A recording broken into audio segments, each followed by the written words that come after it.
ఎలా అయినా సరే ఓడిస్తానని చెప్పి ప్రచారంలో ఆయన మాట్లాడారు. ఒకవేళ పవన్ కళ్యాణ్ నెగ్గితే నేను నా కులాన్ని మార్చుకుంటానంటూ కూడా ఆయన కులాన్ని కూడా మార్చుకున్నారు. అండ్ గతంలో ఆయన చేసిన ఉద్యమాలు చాలా పెద్ద ఉద్యమాలు, అనేక మంది అరెస్ట్ అయ్యారు. ఆయన కూడా చాలా సార్లు హౌస్ అరెస్ట్ అయ్యారు, ఆయన కూడా అరెస్ట్ అయ్యారు. కాపుల కోసం ఎంతో పోరాడారు ఆ వ్యక్తి. అయితే అతన్ని ఆరోగ్య పరిస్థితి బాగాలేనప్పుడు ఏ రాజకీయ నాయకుడు కూడా సరిగ్గా అతన్ని పరామర్శించలేదని, తర్వాత ఇప్పుడు ప్రస్తుతం ఆయన ఏదైతే పార్టీలో కొనసాగుతున్నారో ఆ పార్టీలో కూడా ఎవరో ఆయనను సరిగ్గా పట్టించుకోలేదని ఇటువంటి వ్యాఖ్యలు చాలా మంది చేస్తూ ఉన్న పరిస్థితి. రైట్, ముద్రగడ పద్మనాభం గురించి మరిన్ని విషయాలను తెలిపేందుకు ప్రయత్నిస్తా. సో ఒక్కసారిగా కాపు కులస్తులందరికీ కూడా ఇది ఒక బ్యాడ్ న్యూస్ అనే చెప్పాలి. ఎందుకంటే ముద్రగడ పద్మనాభం గారికి ఆయన మాట ఇచ్చారంటే ఆ మాటకి కట్టుబడి ఉండే వ్యక్తి. సో అటువంటి వ్యక్తి ఈ రోజు ప్రాణాలు కోల్పోవడం, కాపు నేతలకు ఒక పెద్ద దిక్కుని కోల్పోవడం నిజంగా ఇది చాలా బాధాకరం.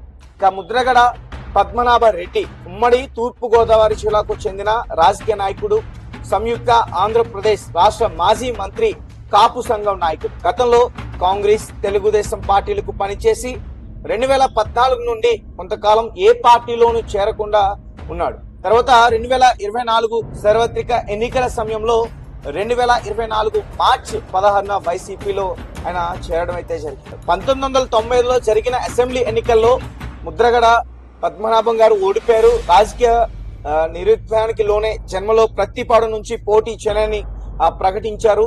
అలాగే 2009లో వైఎస్ రాజశేఖర రెడ్డి గారు ఆయన పిలిచి ప్రతిపాడు నుంచి పోటీ చేయాలని అడిగారు. కానీ ఆయన ప్రతిపాడు నుంచి కాపు ఓటర్లు అధికం గల పిఠాపురం నుంచి పోటీ చేసి ఓడిపోయారు.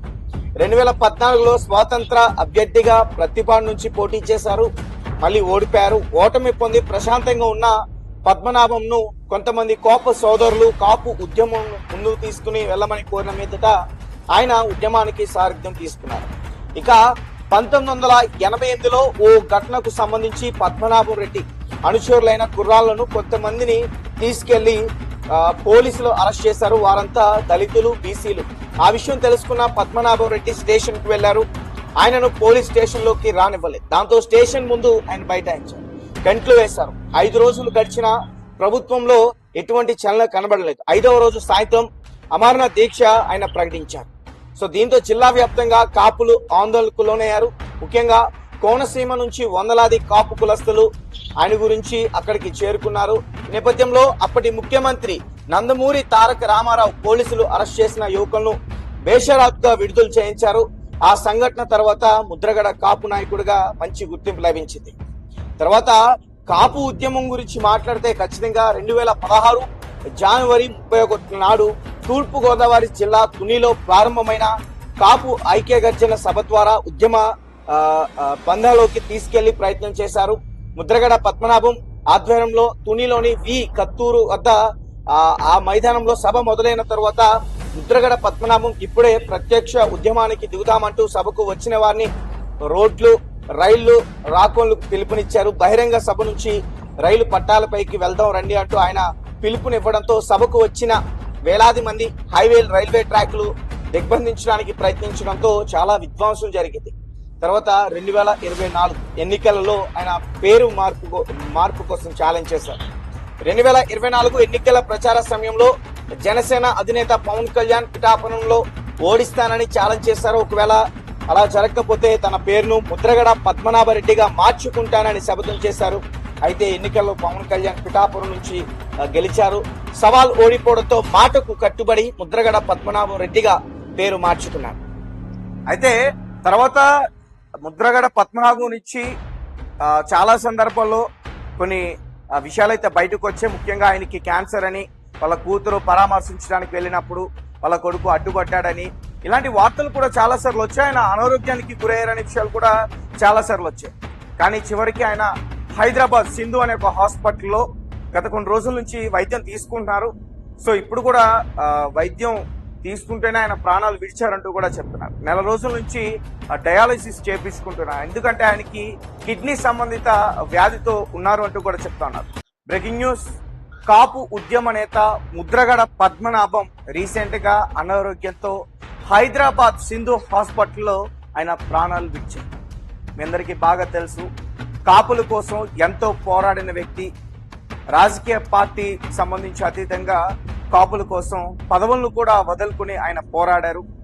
అయితే రీసెంట్ గా 2024 అయితే ఆంధ్ర అసెంబ్లీ ఎలక్షన్స్ లో పిఠాపురం నియోజకవర్గం నుంచి పవన్ కళ్యాణ్ ని ఎలా అయినా సరే ఓడిస్తానని చెప్పి ప్రచారంలో ఆయన మాట్లాడారు. ఒకవేళ పవన్ కళ్యాణ్ నెగ్గితే నేను నా కులాన్ని మార్చుకుంటానంటూ కూడా ఆయన కులాన్ని కూడా మార్చుకున్నారు. అండ్ గతంలో ఆయన చేసిన ఉద్యమాలు చాలా పెద్ద ఉద్యమాలు, అనేక మంది అరెస్ట్ అయ్యారు. ఆయన కూడా చాలా సార్లు హౌస్ అరెస్ట్ అయ్యారు, ఆయన కూడా అరెస్ట్ అయ్యారు. కాపుల కోసం ఎంతో పోరాడారు ఆ వ్యక్తి. అయితే అతన్ని ఆరోగ్య పరిస్థితి బాగాలేనప్పుడు ఏ రాజకీయ నాయకుడు కూడా సరిగ్గా అతన్ని పరామర్శించలేదని, తర్వాత ఇప్పుడు ప్రస్తుతం ఆయన ఏదైతే పార్టీలో కొనసాగుతున్నారో ఆ పార్టీలో కూడా ఎవరో ఆయనను సరిగ్గా పట్టించుకోలేదని ఇటువంటి వ్యాఖ్యలు చాలా మంది చేస్తూ ఉన్న పరిస్థితి. రైట్, ముద్రగడ పద్మనాభం గురించి మరిన్ని విషయాలను తెలిపేందుకు ప్రయత్నిస్తా. సో ఒక్కసారిగా కాపు కులస్తులందరికీ కూడా ఇది ఒక బ్యాడ్ న్యూస్ అనే చెప్పాలి. ఎందుకంటే ముద్రగడ పద్మనాభం గారికి ఆయన మాట ఇచ్చారంటే ఆ మాటకి కట్టుబడి ఉండే వ్యక్తి. సో అటువంటి వ్యక్తి ఈ రోజు ప్రాణాలు కోల్పోవడం, కాపు నేతలకు ఒక పెద్ద దిక్కుని కోల్పోవడం నిజంగా ఇది చాలా బాధాకరం.